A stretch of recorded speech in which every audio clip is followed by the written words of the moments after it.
Bien, buenas tardes, estimados alumnos.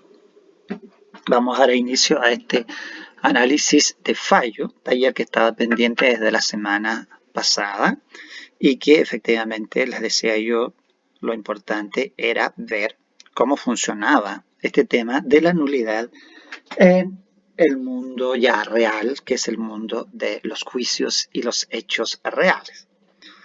Para este análisis, entonces, he traído esta sentencia que ustedes ven acá.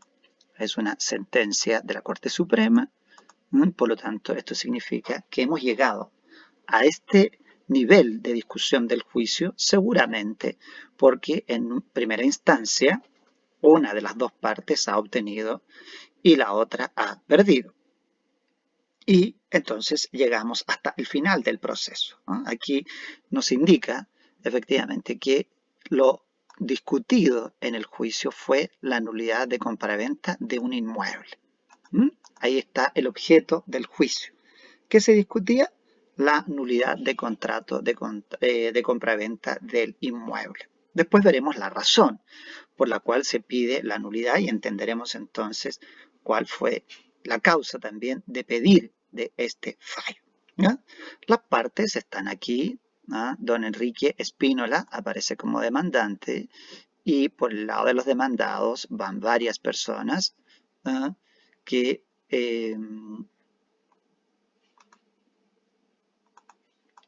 tenemos con otra y don Samuel Alejandro Pizarro, que aparece el demandado, y hay otro demandado más, ¿se fijan? Ahí está. El punto es que aquí ya ustedes pueden ir dándose cuenta que el cuarto juzgado civil de Valparaíso desestimó la demanda. ¿Ven? Aquí quiere decir que el demandante perdió.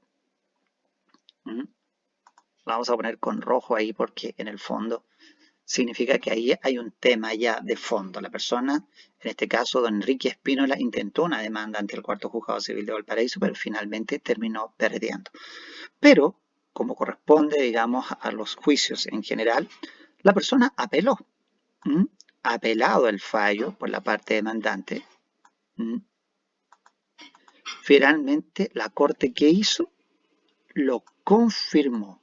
¿Qué significa que una corte confirme lo que ha dicho el tribunal de primera instancia? Ustedes van a llegar en su momento a los recursos en materia procesal, pero en el fondo lo que está diciendo es que el fallo que rechazó la demanda intentada por don Enrique Espínola en primera instancia, es decir, allá en el cuarto juzgado, la corte confirma, es decir, se mantiene el rechazo a la demanda. Lamentable por el señor Espínola, que ya ha pasado por el primer juicio, lo perdió, ha ido a la corte apelando y lo perdió.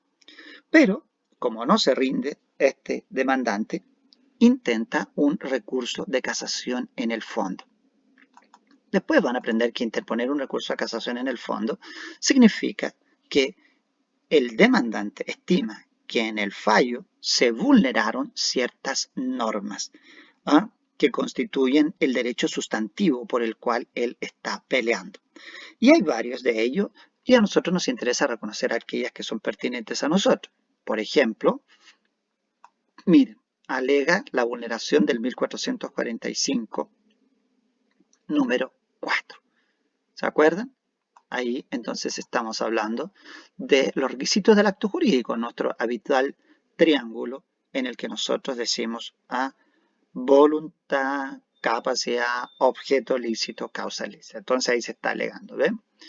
Mire, el reconocido 1458. Ustedes también allí lo conocen. ¿Por qué? Porque saben que ahí se habla del dolo. Acá este también lo reconoce 1467 porque se habla de la causa lícita. Y el 1682 y 1683 que hemos visto la semana pasada cuando analizábamos la nulidad. ¿Ven? Así que son normas que en el fondo no nos parecen desconocidas, pero al parecer en este juicio el demandante dice que el juez, porque cuando uno va con un recurso de casación está diciendo el juez aplicó mal el derecho, ¿no? Y ese derecho era sustantivo. Y ahí están las normas, ¿ves? Dice que esas normas fueron mal aplicadas. ¿Y cuál es el problema? Aquí empieza a describir un poquitito el problema el demandante. Dice, él afirma en primer lugar que el fallo vulnera el artículo 2149, que es un artículo inserto dentro de las normas del mandato. ¿Ya? ¿Y por qué? Porque dice que él vulnera. Porque no se considera, dice aquí, no considera que el demandado, que es el señor Pizarro, excedió las instrucciones y facultades otorgadas por los actores en el mandato que le fue conferido con el único propósito de obtener el alzamiento de ciertos gravámenes que pesaban sobre el inmueble. ¿Qué está diciendo aquí? El demandante está diciendo que yo le di un poder, le di un mandato al señor Pizarro. ¿Y qué fin tenía ese mandato? Que como yo estaba comprando una propiedad, efectivamente que era mía ya, bueno, en el fondo ya se había verificado, digamos, esta compra, pero tenía todavía unos gravámenes. Entonces yo le estaba pidiendo que los alzara. Entonces por eso le pedí alzamiento de ciertos gravámenes que pesaban sobre el inmueble. Y aquí dice tal como lo refiere. Y no para venderle a su hijo y co-demandado. ¿Se fijan? O sea, aquí el demandante tenía un contrato de mandato con el demandado y le pedía en su encargo que por favor alzara los gravámenes que tenía el inmueble. Pero ¿qué hizo este mandatario? Este mandatario, según el demandante, excedió sus facultades y le vendió simuladamente la propiedad a su hijo, a quien también el señor Espínola ha terminado demandando. ¿Ya? Eso fue el hecho fundamental. Agrega en su discusión, dice que hubo una absolución de posición, es decir, se citó a confesar al demandado, en donde además el mandatario confiesa que no informó de la venta. Confiesa que porque no pudo ubicarlos. Porque no pudo ubicarlos. O sea, el mandatario se excusa diciendo, oiga, yo vendí la propiedad, pero porque yo pensé que podía venderla, pero nunca pude ubicarlos a ustedes. Bueno, ahí queda el problema. Y dice que acá dice, por lo demás, como se trata de la venta de un inmueble de propiedad de la sociedad conyugal entre los demandantes, ¿qué significa esto? Significa que el inmueble que vendió este mandatario pertenecía al señor Espínola y su señora, y ellos estaban casados en sociedad conyugal, y de acuerdo al artículo 1749, dice él, tiene que tener autorización expresa y específica de la cónyuge. Pues eso no existió. No existe. La autorización expresa y específica de la cónyuge no existió. Y, por lo tanto, el tribunal, tanto de primera instancia como la Corte de Apelaciones, habrían infringido este artículo 1749. Veamos ahora la acusación respecto del contrato de compraventa.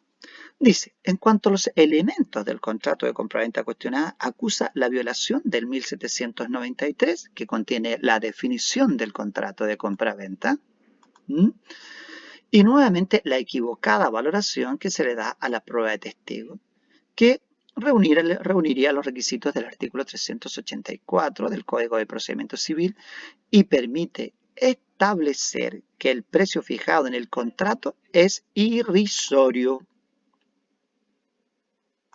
¿Se da cuenta? Importante esto. ¿Se acuerdan cuando nosotros dijimos que si uno manifestaba la voluntad tenía que ser seria? En una compraventa en la que yo fijo un precio irrisorio, en verdad, tengo intención de obligarme, tengo intención de manifestar. Entonces aquí el señor Espínola dice que efectivamente este mandatario que le vende más encima simuladamente al hijo del mandatario, por supuesto que le fija un precio que es irrisorio. ¿Por qué? porque además, fíjese, agrega el comprador, que era el hijo del mandatario, carecía de los recursos para poder pagar. Esto ustedes ya lo van de alguna manera visualizando, es una típica compraventa simulada. ¿Eh? Y aquí dice, como se indica en el título, impugnado y asimismo que los mandantes no recibieron suma alguna por la propiedad. Claro, porque el demandante dice, ya, supongámonos el evento, que yo efectivamente le di poder para vender. Bueno, ¿por qué no he recibido el precio si se supone que yo soy el mandante? ¿Eh?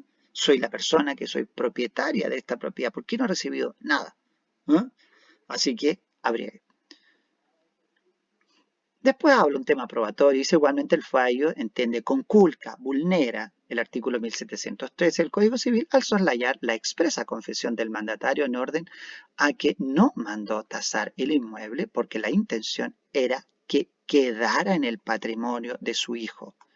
O sea, el mandatario fue bien fresquito. El inmueble porque la intención era que quedara en el patrimonio de su hija o su hijo. Circunstancia que ratifica que no existió un acuerdo, ya vamos hablando de omisión de elementos, allí ya estaríamos diciendo que ahí falta un elemento, no existió un acuerdo entre vendedor y comprador y que el contrato también carece de causa. Ahí está entonces que en efecto sigue el demandante que está pidiendo la nulidad de este contrato alegando varias cosas. Que el precio era irrisorio, que no le dio facultades para vender, que efectivamente la intención ni siquiera era que, si es que había una intención de vender, ¿por qué él no recibió ningún precio? Que incluso el propio mandatario confiesa que cuando vende el inmueble es para que se quedara alguno de los hijos de él, lo que significa que no existió ningún acuerdo real entre vendedor y comprador y por lo tanto este contrato carece de causa. Y que también vulnera, mire, aquí se equivocó el redactor, pues le puso 1444. Y ya sabemos que nosotros, que en 1444, donde están los elementos esenciales de la naturaleza y accidentales, no está numerado. Por lo tanto, debemos entender que se refería al 1445 y el 1467, que nos señala que carece de causa. Entonces, ¿qué pasó? Que él pedía la nulidad. ¿Y qué pasó? Que efectivamente el juez no declaró la nulidad. ¿Ven? Al no declarar la nulidad del contrato y de paso vulnera los artículos 44 y 1458, en tanto la venta se realizó con intención de perjudicar. Aquí dice que al vulnerar el 1458, lo que está vulnerando es que efectivamente la intención del mandatario fue perjudicar a su mandante.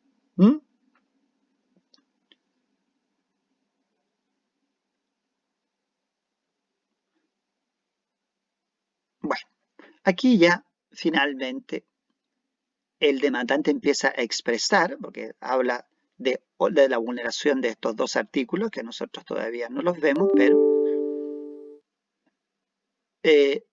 aquí espero que no se haya cortado la grabación porque entró justo un mensaje. Como simuladamente se combinó. Entonces, ¿qué está queriendo decir con eso? Que en el fondo el contrato nunca existió, que fue una simple compraventa disimulada, simulada, y que en definitiva, cuando uno habla de simulación, lo que está diciendo es que no hay voluntad, porque ni uno tuvo la voluntad de comprar ni el otro de vender. Esto fue simplemente una actitud dolosa para perjudicar al demandante, el señor Espínola. La Corte, aquí fíjese, pasamos todo el considerando 1, donde se hace esta exposición de lo que se discutió en el juicio de primera instancia, y luego ya entramos al considerando segundo.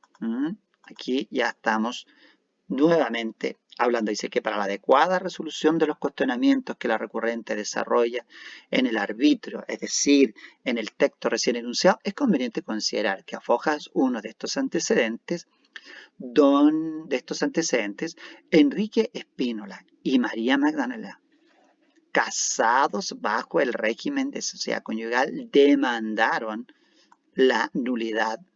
¿Ah? Aquí está nuevamente el objeto del juicio, bien clarito. ¿Ah? Don Enrique y doña Magdalena, que son casados, demandaron nulidad absoluta. ¿De qué? Del contrato de compraventa que había celebrado el 30 de marzo del 2016 por los demandados. ¿Quiénes fueron? Samuel Pizarro y Pedro Pizarro. Está clarito que son padre e hijo, ¿cierto? Bueno, es ahí el punto que va de alguna manera a la corte diciéndole, oiga, aquí hay algo extraño. El mandante le dice a usted, oiga, por favor, alce los gravámenes. Supongo que tenía una hipoteca, que tenía un embargo, qué sé yo. Y resulta que el mandatario termina vendiéndole la propiedad a su propio hijo, en circunstancias que el mandante nunca le dio orden de vender. ¿Se acuerdan lo importante que era el acto jurídico de disposición y de administración? Aquí simplemente le había dado, en concepto del demandante, la encargo de administrar la propiedad. ¿Cómo? Limpiándola, depurándola de los gravámenes que tenía. Pero ¿qué hizo el mandatario? Fue más allá del mandatario. Lo primero que hizo fue vender la propiedad. Y ese es un acto de disposición que no estaba contemplado en sus facultades. En lo fundamental, informan dentro de su demanda, dice que mediante escritura pública de 10 de marzo del 2000 le otorgaron, fíjese, un poder especial al demandado para que procediera al alzamiento de una hipoteca y una provisión de enajenar del que estaba situada sobre el inmueble. Eso fue, lo marcamos con verde porque era algo sencillo, le estamos dando un poder para que él efectivamente, ¿qué haga? Alce esto, porque el día de mañana a lo mejor ellos pretendían vender. ¿No? Y aquí estaban, identifica de dónde provenían esos gravámenes. ¿Eh? El vender, no obstante, no solo no cumplió el encargo, sino que además utilizó el mandato para vender el inmueble al codemandado, su hijo, mediante escritura pública de 2016, contrato que adolece de nulidad absoluta por causa ilícita, ya que el precio fijado no es real porque no se condice con el valor de la cosa vendida. Agrega, tampoco fue pagado porque nada recibieron los actores del comprador que carecía de ingresos para solucionarlo. Además, el título no cuenta con la autorización expresa que debía prestar la cónyuge del propietario. Se trata, en fin, de un acto simulado celebrado con la intención de perjudicarlo. Es decir, un acto sin voluntad, porque nunca hubo intención ni de comprar ni de vender. Era en el fondo un regalo que le estaba haciendo prácticamente con un bien ajeno el mandatario a su hijo. Y tampoco ellos recibieron ningún peso de la supuesta compraventa, si es que hubiese existido. Por lo tanto, hay una intención dolosa absoluta en contra de ellos. Fíjese, a fojas 16, fojas, es decir, la hoja 16 del expediente, los demandados contestaron el libelo y pidieron el rechazo. Veamos cuál es la defensa de los demandados. Dice, reconociendo haber celebrado la compraventa cuestionada mediante el mandato otorgado por los demandantes a Pedro Pizarro Ramos, aclararon que ese poder no era especial, sino con facultades amplias para la administración, venta y gravamen. Fíjese, esto es tremendamente grave. Aquí está diciendo, no, acá. Vamos a poner a los demandados con calipso. ¿No? Aquí se está diciendo, ellos, oiga, si a mí el mandante me dio un poder no especial, no algo solo para alzar las hipotecas, sino era un poder general con amplias facultades, administración, oído, acto de administración, pero también de venta, de disposición, gravamen y transferencia del inmueble. O sea, el poder era tan amplio que ellos podían no solo alzar, podían hacer muchas cosas y entre ellas vender. Se trata de una consecuencia de un contrato válido sobre inmueble que si bien mantiene una prohibición de enajenar y una hipoteca, tales gravámenes no habilitan para solicitar su nulidad. ¿Qué está diciendo aquí el mandatario? El mandatario está diciendo, oiga, en el poder que se me dio yo tenía facultades para vender. Por lo tanto, cuando yo le vendo a mi hijo, es una venta correcta. ¿Por qué? Porque tengo facultades de disposición. Por lo tanto, ustedes van intuyendo que el individuo efectivamente maneja el poder, porque a lo mejor en la conversación le dice, oye, por favor, Pedro, tienes que alzar estas hipotecas que son de mucho tiempo atrás. Y el individuo dice, ya, perfecto, denme un poder. El matrimonio le da un poder que se supone era un poder especial, pero no. Después se descubre que es un poder amplio y que ese poder contiene facultades de enajenar. Por lo tanto, uno va pensando, ojo, ¿sabían los mandantes que estaban otorgando un poder general cuando en su mente en verdad solo tenían un poder especial? Bah, tema, ¿cierto? Luego se agregan, dice, sobre la falta de causa o causa ilícita legal de contrario, informaron que la compraventa tiene precio y ya antes los actores y su mandatario habían celebrado una promesa de compraventa por el monto en que se vendió la propiedad y que fue percibido por los demandantes. Fíjese, aquí, es bien fuerte esta aseveración, porque primero, dice, no la vendí en un precio irrisorio. ¿Por qué? Porque ya antes, no en este negocio, sino en un negocio anterior se había intentado una promesa y se había colocado ese precio. Así que si antes se colocó ese precio y yo lo coloqué en esta misma para venderle a mi hijo, no veo por qué el precio puede ser un precio que lesione los intereses del mandante. Pero aquí hay una última afirmación gravísima. Dice, el que fue percibido. Entonces uno dice, ¿cómo es posible que los demandantes intenten la acción de nulidad si el mandatario les dice que les entregó el precio? ¡Wow! Importante esto. Finalmente, dicen, además, la autorización que requiere el artículo 1740 consta en el mandato. O sea, está contradiciendo todo lo que dice el mandante. Está diciendo que la autorización sí se dio. Sí se dio. Todas estas son afirmaciones. Más tarde veremos si esas afirmaciones se prueban o no se prueban, porque el derecho es así.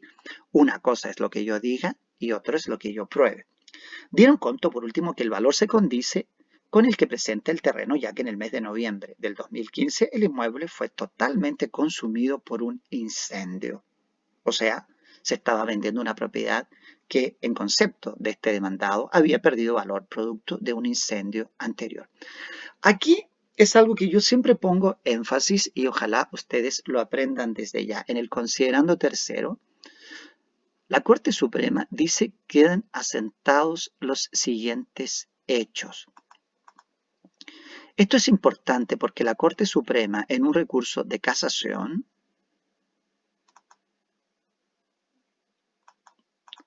no puede ver sino el derecho. Los hechos son inamovibles para la Suprema y quedan fijados por lo que dijo el Tribunal de Primera Instancia, el Tribunal de Valparaíso y por lo que dijo la Corte de Apelaciones. Así que esos hechos son los que están y la Corte se encarga de decir cuáles son los hechos. Primer hecho. El 10 de marzo del 2011, los demandantes casados en régimen de sociedad conyugal confirieron mandato especial por escritura pública al demandado Pedro Nolasco, con facultades de administración y disposición. Ojo, esto es un hecho. O sea, la Corte dice, yo eso ya no lo puedo discutir. Ustedes le entregaron un mandato y en ese mandato había facultades de administración y disposición. Lo siento si es que ustedes no lo entendieron así. Lo siento porque esto ya está para mí afirme, yo no lo puedo mover. Eso es lo primero. Segundo, en la misma fecha, los demandantes suscribieron un contrato de promesa de compraventa del inmueble en el que se combinó precio de compraventa, aquí prometía 16 millones de pesos. Se acompañó seguramente y quedó reafirmado en primera instancia y en segunda que sí existió una promesa no dice con quién. ¿Ah? No miento, no miento, estoy mintiendo porque dice con quién. Suscribieron con el demandado una promesa del demandado Pedro Nolasco. O sea, ¿qué quiere decir? Que efectivamente, ahí me retracto porque en el fondo yo no había entendido eso, la promesa sí existió entre el demandante y el demandado, entre el señor Espínola y don Pedro Nolasco, hijo. O sea, existió una promesa. Hubo una intención en algún minuto de vender. Y según se dice, se pagaría 6 millones en efectivo, pagando la primera cuota en este acto y el resto en 15 cuotas. Esto es una actitud, es un comportamiento que desde ya a mí me causa un poquito de resquemor, porque estamos hablando de un inmueble y nadie vende un inmueble en cuotas. ¿Ah? Y eso es así. Bueno, aquí tiene 6 millones efectivos directamente a los promitentes vendedores, pagando la primera cuota 1.500.000 en este acto. O sea, quiere decir que en esa promesa se pagaron 1.500.000 y el resto en 15 cuotas de 300.000. El saldo del precio deberá pagarlo el promitente comprador al acreedor hipotecario del bien raíz a objeto de alzar la hipoteca existente en la propiedad y demás gravamen, en tantas cuotas como se negocie con dicha entidad bancaria. O sea, el matrimonio hizo una promesa con el hijo del demandado diciéndole, mira, nosotros te podríamos vender el inmueble en 16 millones de pesos, nos tendrías que dar una parte a nosotros en efectivo y el saldo se lo tendrías que ir pagando al banco, porque nosotros la casa seguramente todavía la debemos. Otro hecho, estos son hechos, o sea, son cosas ya no discutibles. En ejercicio del mandato que le fuera conferido, don Pedro Nolasco Pizarro Ramos vendió la propiedad en representación de los demandantes a Samuel Alejandro Pizarro Espejo, mediante escritura pública de 30 de marzo del 2016 por un precio de 16 millones que la parte compradora ha pagado con anterioridad. Esta frase es dramática. ¿Por qué? Porque si se declara en la escritura que efectivamente el precio fue pagado para la corte, esto ya es verdad absoluta. Fue pagado. Que la parte vendedora reconoce haber recibido íntegramente a su entera satisfacción. Por eso, cuando uno celebra contratos de compra-venta, no llega y dice esto. ¿Por qué? Porque efectivamente puede ser que no se haya pagado. Y yo lo estoy declarando, a lo mejor no he recibido en el instante de la firma ningún peso. Entonces, que efectivamente además se agrega que el precio era superior al avalúo fiscal. ¿Qué otro hecho? El 19 de noviembre del 2015 la propiedad ubicada en X de Valparaíso fue afectada por un incendio resultando con daño, lo que da cuenta el certificado. O sea, quedó acreditado que la propiedad tenía daños, lo que de alguna manera es como probar que efectivamente la propiedad no valía el total, sino que valía aquello que resultó después del incendio. 4 hechos entonces, que efectivamente confirieron mandato, que en la misma fecha celebraron promesa de contrato para la venta por 16 millones, que el precio se pagaría parte de contado, parte en efectivo, que efectía el mandato conferido, en virtud del mandato conferido, Pedro Nolasco vendió la propiedad a Samuel Alejandro Pizarro, que es hijo de Pedro Nolasco, y finalmente que la casa había sufrido daños por producto de un incendio.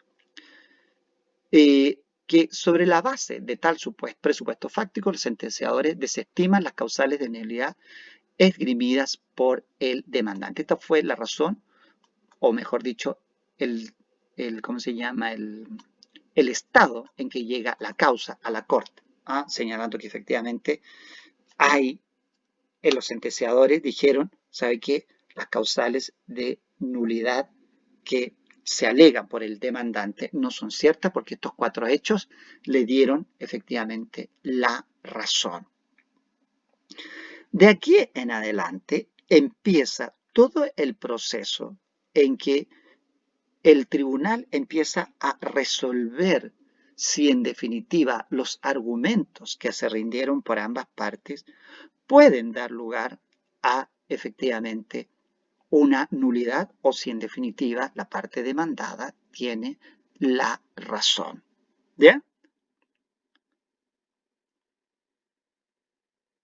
Vamos entonces a ir avanzando. Ustedes pues le pueden ir leyendo el fallo con más calma. Nosotros vamos a ir a lo que la Corte está racionando.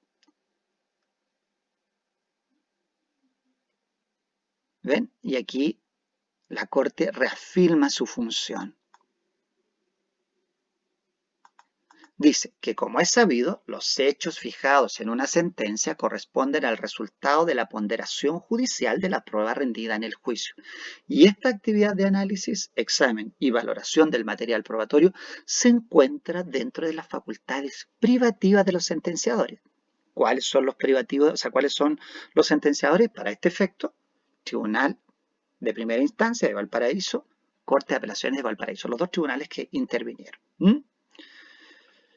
Y por lo tanto, dice, no queda dentro de mis facultades entrar a conocer estos hechos discutidos, concerniendo a un proceso racional que no está sujeto al control de recurso de casación en el fondo. ¿Ya? Así que la Corte ahí un poco empieza como a decir, yo no voy a poder ver estos temas, sino que voy a tener que aceptar los hechos tal como están. Tal como están. Ahora tendrá que ver si las normas impugnadas fueron bien o no aplicadas. ¿Ya? Veamos entonces, ustedes después van leyendo estas circunstancias, yo voy analizando el fallo en la parte medular. Reafirma, dice, en consecuencia, nuevamente,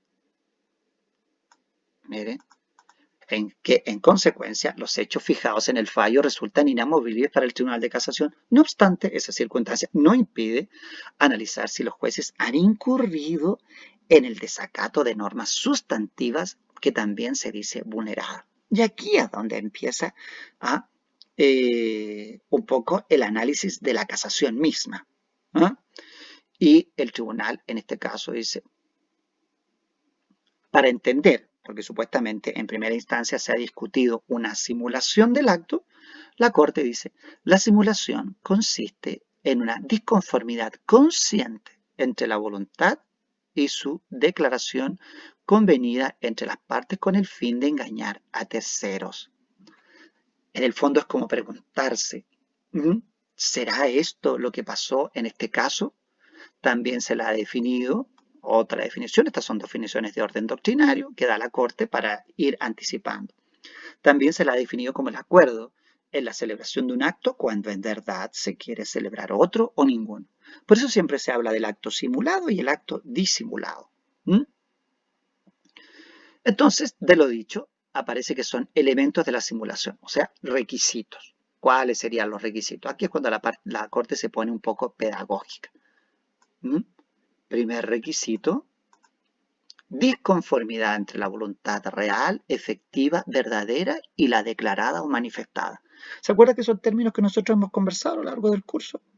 ¿Cuál es la verdad? ¿Cuál es la voluntad que importa? ¿La voluntad, la intención o lo que efectivamente se expone, se exterioriza? Entonces, aquí dice que tiene que haber una disconformidad entre lo que yo quiero y lo que declaro. Luego tenemos otro caso.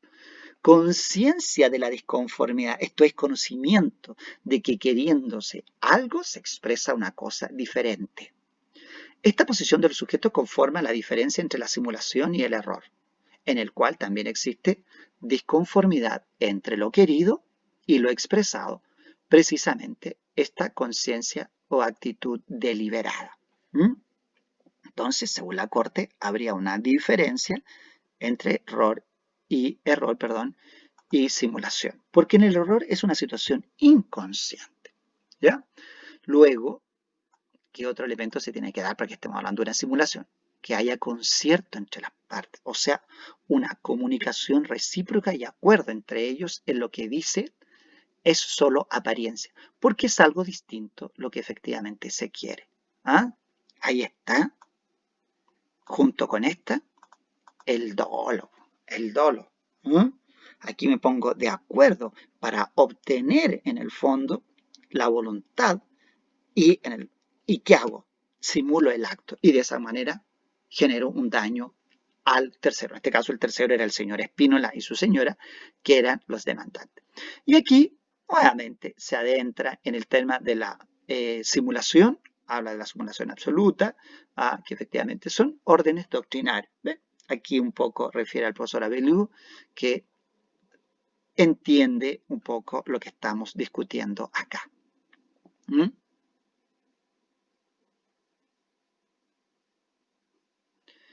Fíjese que refiriéndose a la causa, la Corte nos dice lo siguiente, que la simulación tiene causa y es la que también en doctrina se denomina la causa simulandi, entendiéndose por tal el interés que lleva a las partes a hacer un contrato simulado, el motivo que induce a dar apariencia de un negocio jurídico que no existe o presentarlo en forma distinta a la que corresponde. Es el porqué del engaño. Y el engaño para nosotros es el elemento doloso, ¿cierto? Por esto se señala que la simulación tiene relación con las personas de los contratantes, con el objeto del contrato, con su ejecución y con la actitud de las partes de realizar el negocio jurídico. Qué interesante este fallo, fíjese. Utiliza la expresión negocio jurídico. Ya sabemos que esta es la denominación un poquito alemana, porque la denominación francesa es llamarle acto jurídico, ¿no?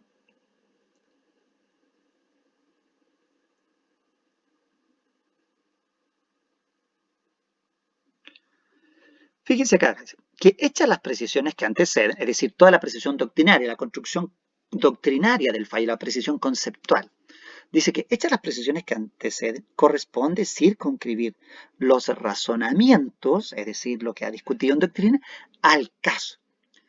Estimadísimos alumnos, fíjense que esta es la misión de un abogado todos los días de su vida. Circunscribir el razonamiento al caso. Lo que ustedes aprendan aquí como simulación, como nulidad, como falta de voluntad, el día de mañana lo aplicarán al caso que llegue a su oficina. ¿Ven? Eso es, alguien por ahí dice en términos muy comerciales, la bajada. Nosotros no le decimos la bajada, nosotros hablamos de la aplicación del derecho a los hechos. Los hechos son los que llegarán a su oficina el día de mañana. Corresponde entonces circunscribir los razonamientos al caso de autos, en el cual el demandante aduce que el contrato de compraventa celebrado entre los demandados es simulado y por tal razón carece de causa o es ilícita. ¿Mm? Y aquí vuelve a describir los hechos. Vuelve a describir.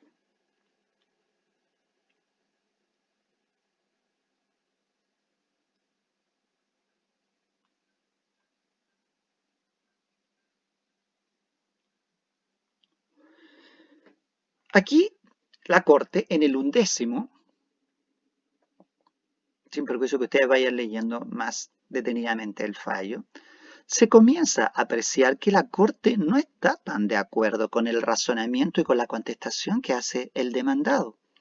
Dice que en efecto no puede olvidarse que el contrato de promesa de compraventa fue celebrado por los actores y el demandado Pedro Nolasco Pizarro y no con Samuel Pizarro, quien en definitiva es quien adquiere la propiedad. Claro, porque la promesa la celebra con el padre y finalmente el que termina comprando no es el padre, que era el mandatario, sino que termina comprando el hijo. Tampoco se facultó a Pizarro Ramos a ceder sus derechos como promitente comprador. Es decir, a lo mejor sí, a él se le podía vender, pero no le daba eso derecho para que dijera, no, no me venda a mí, mejor véndale a mi hijo. No le daba. A eso se refiere la Corte cuando dice ceder sus derechos como promitente comprador. ¿Ah? Y tampoco se alegó el provecho. Mal entonces puede entenderse cumplido un requisito del contrato de compraventa con ocasión de uno anterior que no vincula al comprador. Claro, porque la promesa fue con el padre, con don Pedro, y el que termina comprando es el hijo, con quien nunca hubo una promesa. Entonces la corte inmediatamente dice, aquí hay algo raro. ¿Ah?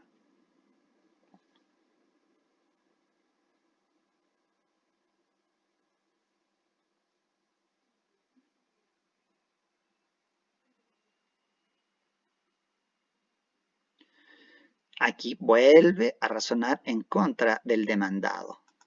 Por ende, si los demandados han reconocido en su contestación que no se procedió al alzamiento de los gravámenes y no se comprobó el pago de las 15 cuotas recién mencionadas y el presupuesto fáctico de la sentencia no permite concluir que el precio fijado en la compraventa, cuya simulación se acusa, se pudiese haber enterado en virtud del acuerdo, en virtud de lo acordado en el contrato de promesa otorgado el 10 de marzo del 2010. Entonces, parece dar a entender que efectivamente, primero, el demandado no cumplió con la obligación que era alzar y por otro lado, tampoco se comprueba que las cuotas se hayan pagado. Entonces, ¿cómo puede decir que cumplió con su mandante alzando los embargos y además pasándole el precio que supuestamente le habrían pagado? ¿Mm? Así que bueno, la Corte sigue como entrando en la duda. ¿Eh?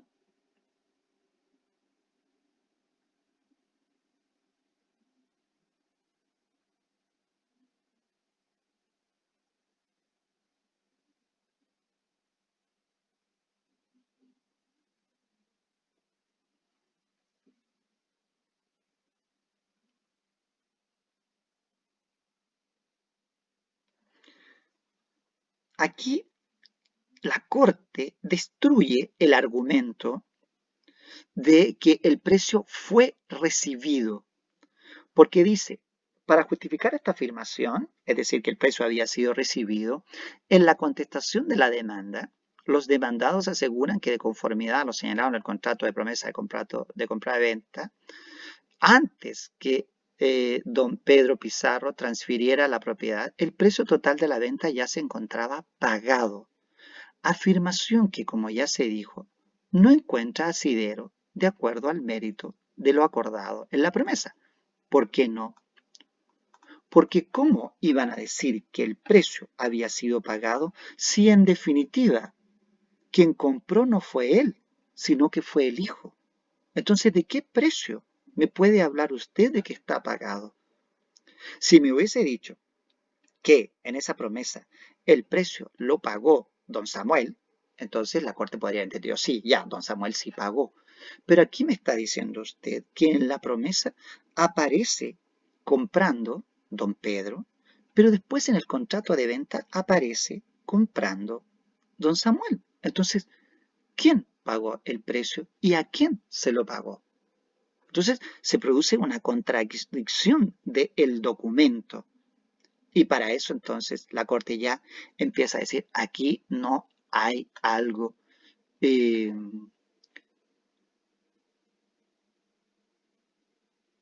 fíjense, aquí ya va anticipando.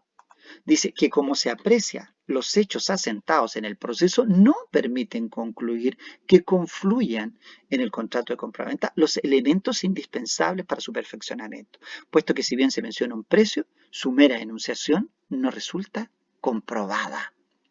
¿Qué está diciendo con esto la Corte? En nuestro típico cuadrito. Señores, aquí no se configuraron los requisitos del acto jurídico compraventa. Y si no se configuraron los requisitos del acto jurídico compraventa, yo no puedo dar por construida una compraventa y me veo en la obligación, de declararla nula. ¿Mm?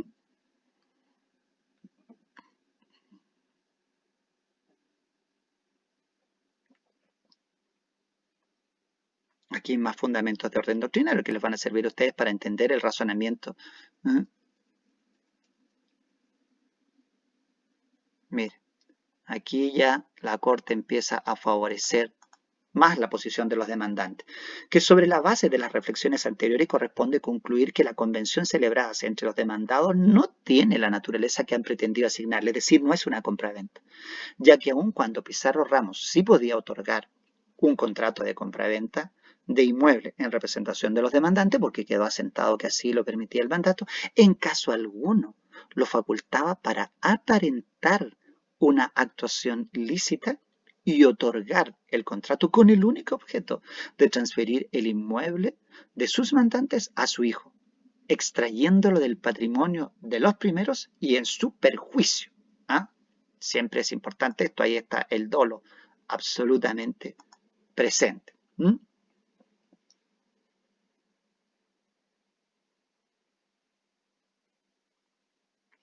Y ven, para que ustedes se den cuenta, que es cómo es tan importante el manejo de los artículos. A veces el profesor es un poquito condescendiente y dice, ya está bien, no se aprendan los artículos. Pero mire la corte lo que hace.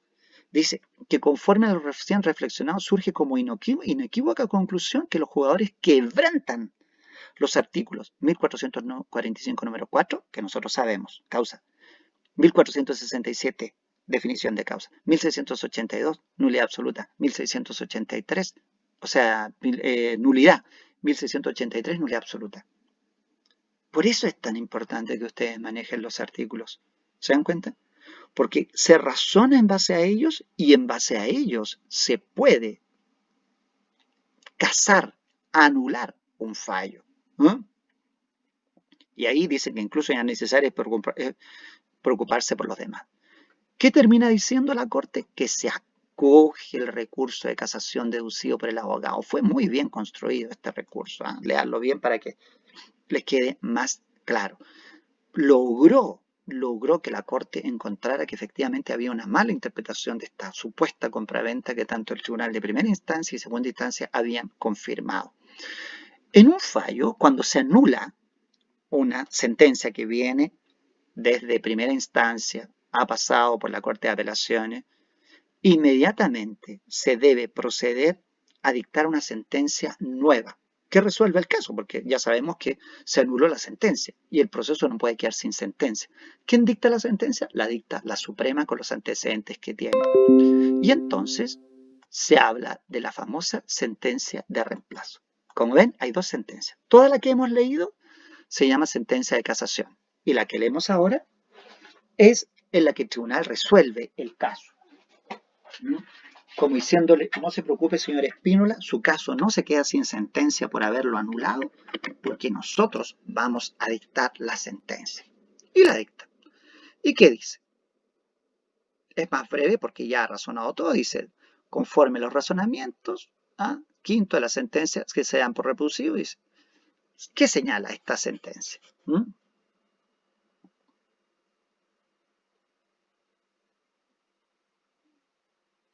Esto es doctrinario. Todo esto es doctrinario. Así que es bueno que lo lean porque aprenden de la parte de la simulación.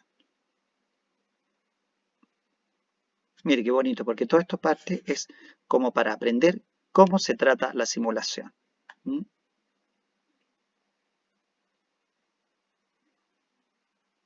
Todo esto es doctrina del fallo.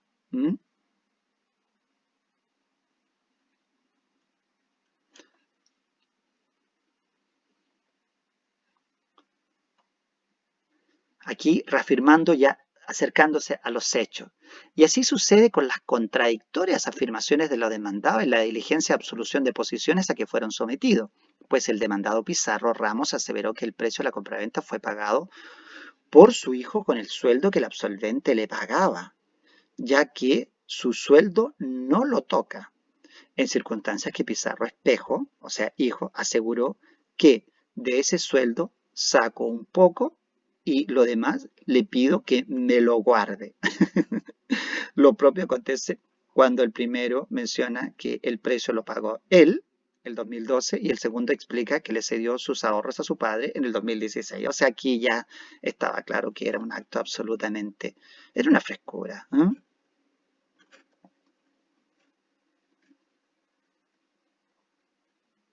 Que hay una conclusión de orden jurídico. Si el mérito de autos ha demostrado que el contrato otorgado por los demandados el 30 de enero del 2016 carece de un elemento indispensable y esencial, sin el cual no produce efecto o degenera en otro distinto. ¿Les suena esa frase? Artículo 1444, elemento esencial, ¿cierto? Solo puede colegirse que el motivo que indujo a las partes a celebrar no ha sido el de celebrar un contrato de compraventa. Obviamente. Y finalmente le dan la razón. En consecuencia, corresponde prestar acogida a la acción deducida del modo que se irá en la parte resolutiva. Y además, a sufragar las costas del juicio. Aquí viene la parte resolutiva, fíjense. Esta parte importante. Visto Visto, cuando dice y vistos es cuando ya empieza el juez a decir, ya ahora voy con la resolución. Y dice que, ¿qué hizo la Corte? Revoca la sentencia. Recuerden que la sentencia venía desde el Tribunal de Primera Instancia, pasó por la Corte de Apelaciones, que siguió perdiendo el demandante, pero la Corte revocó. Entonces, frente a la demanda que presenta el demandado, o sea, el demandante, y que había perdido en primera instancia, la Corte toma como si estuviera en apelación. ¿Y qué hace? Revoca la sentencia. La revoca. Y en su lugar se declara que se acoge la demanda y se declara nulidad absoluta por simulación y causa ilícita el contrato de compraventa de inmueble. Celebrado por los demandados. Y ojo, miren, castigo para los demandados. Con costas, pongámoslo con rojo ahí, con costas, va a tener que pagar las costas. Interesantísimo, interesantísimo fallo. Aquí hay aspectos que se pueden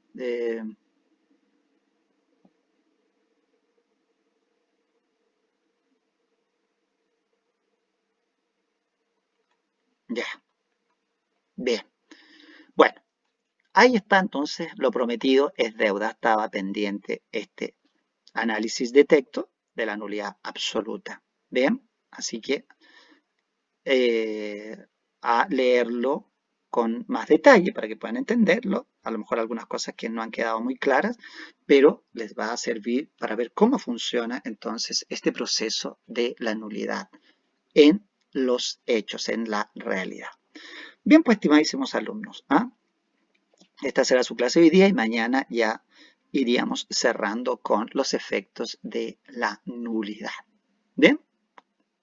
Bueno, que estén muy bien, a cuidarse mucho. Miren que el virus sigue arreciando y lamentablemente todavía no vemos luz al final del camino, pero bueno, hay que mantener la esperanza. Bien, que estén muy bien. Chao, chao.